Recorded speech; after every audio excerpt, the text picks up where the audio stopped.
राना साहब, अब एक तो इस वक्त मुमकिन भी नहीं है कोई आईनी तरमीम लाना, नंबर पूरा नहीं है, और दूसरा ये कि क्या प्रिंसिपली भी अहमद अवैस साहब तो समझते हैं कि ये बिल्कुल ठीक है, सीनियोरिटी के उसूल के मुताबिक ही अपॉइंटमेंट होनी चाहिए, जो कि आप लोगों का नुक्ता नज़र आप समझते हैं कि नहीं ये सीनियोरिटी की बुनियाद पर नहीं, टैलेंट की बुनियाद पर होनी चाहिए, तो नुक्ता नज़र क्या है? बिस्मिल्लाहिर्रहमानिर्रहीम। देखिए, पहली बात तो ये कि जो एक प्रोपेगेंडा चल रहा है कि पता नहीं तोसी मिलने वाली है और एक्सटेंशन होने वाली है मौजूदा चीफ जस्टिस की, उसके ऊपर तो बड़ी क्लैरिटी के साथ लॉ मिनिस्टर ने आपको बयान दे दिया कि वो कैसे कि हमारे पास नंबर नहीं है। जब नंबर ही नहीं है, नंबर होता तो फिर ही हो सकता तो बिल्कुल। और मेरे ख्याल से अगर आपके पास नंबर होता तो फिर आप इस चीफ जस्टिस काजी फैसल साहब की एक्सटेंशन के लिए जाते? नहीं, हम देखें किसी भी फर्द की एक्सटेंशन के लिए ना जाते, हम तो जुडिशल रिफॉर्म की बात कर रहे हैं और वो पैकेज की बात करते रहे। कोई यानी कि हमारा इंटरेस्ट एक चीफ जस्टिस से नहीं है। जब हमने ये प्रैक्टिस एंड प्रोसीजर एक्ट हम लेके आए तो वो आज सारी उसकी तारीफ ही करते हैं ना। सब लोग कहते हैं कि एक अच्छा कानून था, ट्रांसपेरेंसी सुप्रीम कोर्ट में लेके आए, हम लेके आए, और ये जो मौजूदा अपोजिशन है इसका इख्तलाफ करती रही है इससे। तो बहरहाल कोई भी अगर पैकेज आता है जुडिशरी के हवाले से और उससे जुडिशरी की एफिशिएंसी बेहतर होती है, उसमें ट्रांसपेरेंसी बेहतर होती है, तो उसको अप्रिशिएट करना चाहिए। अब मुख्तलिफ मौक़िफ़ हो सकते हैं। हम ये मौक़िफ़ है कि टैलेंट की बुनियाद पे नहीं होना चाहिए, सीनियरिटी की बुनियाद पे होना चाहिए। तो दोनों पॉइंट ऑफ व्यूज़ के आपके प्रोज और कॉन्स हैं। और जो अपना आज़म नज़ीर तारड़ साहब हैं, उन्होंने बड़ी डिटेल में बयान किया है कि ये बिल्कुल एक क्राइटेरिया होना चाहिए। नंबर पूरा करने की कोशिशें हो रही हैं वैसे, मतलब मौलाना फजल रहमान साहब से जो मुलाकातें एक के बाद दूसरी मुलाकात हुई, देखिए बिल्कुल इसका ये तो है ना कि बिल्कुल देखिए, ये तो वैसे ही मौलाना साहब को हम समझते हैं कि उनको गवर्नमेंट की को सपोर्ट करना चाहिए है। इस वक्त हमें मुल्क की जो सूरत हाल है उसके अंदर हमें बिल्कुल उनकी सपोर्ट की ज़रूरत है और हम रीच आउट कर रहे हैं। हमने तो पीटीआई को भी रीच आउट किया है, जो अचकज़ई साहब के थ्रू जो है वो, तो गवर्नमेंट का तो काम है कि गवर्नमेंट ऑपोजिशन को रीच आउट करे। लेकिन ये रीच आउट करना जो है क्या इस स्पेसिफिक इशू के लिए है कि कानून साजी में आपको हर इशू के लिए 2/3 मेजोरिटी दिलाने के लिए आपको? देखिए, ये तो मैंने आपको बता दिया, नंबर पूरा करने के लिए नंबर अभी तो पूरा नहीं है। मौलाना फजल रहमान आ जाते हैं तो सेनेट में तो पूरा हो जाएगा और कौमी असेंबली में बड़ा थिन मार्जिन रह जाएगा। देखिए, जब वो होगा तो उसके ऊपर बात की जा सकती है, लेकिन अभी इस वक्त तो नंबर पूरा नहीं है और इस तरफ तो कोई ऐसी चीज नहीं होने जा रही। लेकिन बिल्कुल हमारी कोशिश है, मैं इसको डिनाई नहीं करूंगा। मौलाना साहब को हम कोशिश कर रहे हैं कि बनाएं और उनको जो है वो ट्रेजरी बेंचेस की तरफ लेके आए किसी तरीके से। और इन केस अगर 2/3 मेजोरिटी, यानी इन केस आपके पास ये नंबर पूरा हो जाता है तो फिर जुडिशियल पैकेज आया ही आया। फिर मेरे ख्याल से बिल्कुल जुडिशियल पैकेज की ज़रूरत है और वो आना चाहिए है, क्योंकि दुनिया में हमारी जो जुडिशियल रैंकिंग है वो बॉटम में है। और अगर जुडिशरी को आप एफिशिएंट बनाने की कोशिश करते हैं तो बिल्कुल उसमें कोई ऐसा कोई ठीक है। आप भी हमसे बात नहीं करना चाहते, एस्टैब्लिशमेंट भी हमसे बात नहीं करना चाहती, और आप वो कहते हैं कि जी ये कहते तो हैं कि बात करें हमसे, लेकिन आप संजीदा नहीं हैं, आप दूसरे इल्म में कुछ और बयान देते हैं। और ये तो हमने खैर देखा, बाकी लोगों ने ये भी कहा कि जब तक जी आप 9 मई के से खुद को डिस्टेंसिंग करेंगे, जब तक माफ़ी नहीं मांगेंगे, तब तक कोई बातचीत नहीं हो सकती। तो ये बात आगे बढ़ेगी कैसे? देखिए, सबसे पहले तो ये चीज़ क्लियर होनी चाहिए कि पीटीआई या खान साहब हुकूमत से बात नहीं करना चाहते। इनके कहने से कोई फ़र्क नहीं पड़ता। इस चीज़ को बार बार दोहराया गया है और इसको बड़ा क्लैरिटी के साथ ये मौक़िफ़ है पीटीआई का कि हम इस्टेब्लिशमेंट से बात करेंगे और हम इनसे बात नहीं करेंगे। और जो वो शर्तें रखते हैं कि ये शर्त नंबर 1 से लेकर शर्त नंबर 5 तक मानी जाएंगी तो हम फिर बैठ सकते हैं, वो तो ना बात करने वाली बात है, क्योंकि तो ये बात नहीं करना चाहते। जहाँ तक बात है कि हुकूमत ऐसा करना चाहती है तो नहीं, तो अभी अचकज़ई साहब के हवाले से जो है राना सनाउल्लाह और एक कमेटी को कहा गया है कि वो बात करें। और उससे पहले प्राइम मिनिस्टर ने फ्लोर ऑफ द हाउस में कहा कि हम मुल्क की बका तरक्की के लिए बात करेंगे।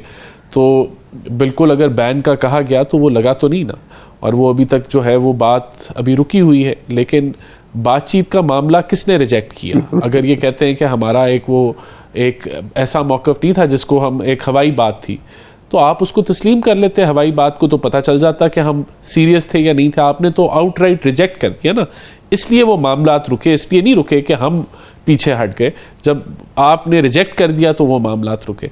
तो रिजेक्शन इनकी तरफ से आती है। और देखें, हमें तो ये पता है कि इनकी तो पॉलिसी है कि अगर ये इक़्तिदार में नहीं है तो उनको कोई चीज़ कबूल नहीं है। अगर ये इक़्तिदार में नहीं है तो मुल्क के मफाद में अगर IMF का मुआहदा है तो इसको वो रद्द भी कर देंगे, तो इनको कोई फिक्र नहीं है। अगर ये इक़्तिदार में नहीं है तो GSP प्लस के स्टेटस को भी अटैक करेंगे, इनको कोई फिक्र नहीं है। मगर वो ये समझते हैं कि आपके पास मैंडेट ही नहीं है, चूंकि आपका मैंडेट ही नहीं है, आप उनके मैंडेट पर हुकूमत बना के बैठे हैं, तो आपसे फिर क्यों बात की जाए? तो फिर खत्म आपसे बात करने का मतलब ये है कि आपको हुकूमत तस्लीम कर लिया जाए, तो फिर बात खत्म हो गई। फिर रुकावट का आपको पता चल गया कि इनकी तरफ से बातचीत जो है वो नहीं हो सकती। ये तो फिर अब इनका मौक़िफ़ है ना, इनका मौक़िफ़ है, इनका ख्याल है, ये इनकी ख्वाहिश है कि ऐसे साबित हो जाए। ये तो साबित होगा ना, कोर्ट से होगा, अदालतों से होगा, जब भी होगा तो फिर देखा जाएगा कि ये बात सच्ची है झूठी है। लेकिन अगर इस बुनियाद पे ये आपने बिल्कुल ये सही कहा कि यही इनका मौक़िफ़ है, तो फिर रुकावट तो PTI की तरफ से है ना, फिर हुकूमत की तरफ से तो रुकावट नहीं है। ये तो मतलब आप मैंडेट वापस नहीं करना चाहते? नहीं, मैंडेट तो हमारा है ना जी, हमारा ये तो इनका मौक़िफ़ है। आप ये उनका मौक़िफ़ है। अब ये जो फिगर्स हैं 94%, 90%, 70%, फिर 94%, ये फिगर्स ज़रा सा बताते हैं कि लोग मायूसी का भी शिकार हैं, परेशानी का भी शिकार है, और आइंदा भी हालात में बेहतरी नहीं देख रहे, और वो समझते हैं कि चीज़ें गलत डायरेक्शन में जा रही हैं। देखें असद, जो ताकत है प्रोपेगेंडा की वो इतनी ज़्यादा है कि अच्छे को बुरा भी जो है वो महसूस किया जा सकता है कि हालात बेहतरी की तरफ जा रहे हों, लेकिन लगे ऐसे कि मायूसी अगर आप फैलाएंगे तो ऐसा मुमकिन है कि लोग मायूस हो जाएं। अब मैं आपको, आपके ख्याल में लोग मायूस नहीं है इस वक्त? नहीं, मैं आपको नहीं, देखिए आपके ख्याल में लोग समझते हैं कि सही डायरेक्शन में हर चीज़ आ रही है? नहीं, मैं नहीं कह रहा, मैं ये तो सर्वे आपका बता रहा है कि लोग अगर मायूस हैं, लेकिन हालात देखें किस तरफ जा रहे हैं। आपका रुपया जो है वो स्टेबल हो गया है, आपका रुपया डीवैल्यू नहीं हो रहा। 1-1.5 साल पहले मुल्क डिफ़ॉल्ट था, डिफ़ॉल्ट की बातें हो रही थी, और बिल्कुल जिस तरीके से 38% पे महंगाई की शरह चले गई थी, इस अगस्त के महीने में महंगाई की शरह 9.6% आई है, जो कि सिंगल डिजिट है, और पिछले 3 सालों की कम तरीन महंगाई की शरह है। अभी आपको मूडीज़ ने कहा कि ये मुल्क अब स्टेबल नहीं, इसकी पॉजिटिव आउटलुक है। आप CAA2 पे चले गए तो आपकी मईशत जो है वो स्टेबलाइजेशन उसने अचीव कर ली है। ये बहुत बड़ी पॉजिटिव इकदामात हैं जहां हम लेके आए। लेकिन इंडिकेटर्स होते हैं ना जो इदारों के लिए होते हैं, मैं बताता हूं, IMF के लिए होते हैं, मुआशी माहिरीन के लिए होते हैं, लेकिन उसका इम्पैक्ट अवाम के ऊपर आना भी तो होता है। देखिए बिल्कुल, मैं ये नहीं कह रहा कि दूध और शहद की नहरें बह रही हैं, बिल्कुल नहीं बह रही। जो महंगाई की शरह रही है पिछले 1-2-3 सालों के अंदर, उस तरीके से लोगों की आमदन नहीं बढ़ी। लेकिन क्या मुल्क की सिमत ठीक है? बिल्कुल ठीक है। मैंने आपको बहुत बड़ी मेजर चीजें बताई कि महंगाई सिंगल डिजिट पे आ गई है, ये बहुत बड़ी अचीवमेंट है। हमें इससे समझना चाहिए, अगर आपकी जो क्या मतलब है कि आपकी जो आउटलुक है वो पॉजिटिव हो गई, उसका क्या मतलब है कि पाकिस्तान ये अहलियत रखता है कि वो अपने जो कर्जे हैं उनको वो अदा कर सके। यही है ना पॉजिटिव आउटलुक, और उसका ये मतलब है कि आप एक स्टेबल मईशत देख रहे हैं आने वाले चंद सालों के अंदर। तो अब हमारा चैलेंज क्या है? चैलेंज ये है कि हमने लोगों की आमदन बढ़ानी है।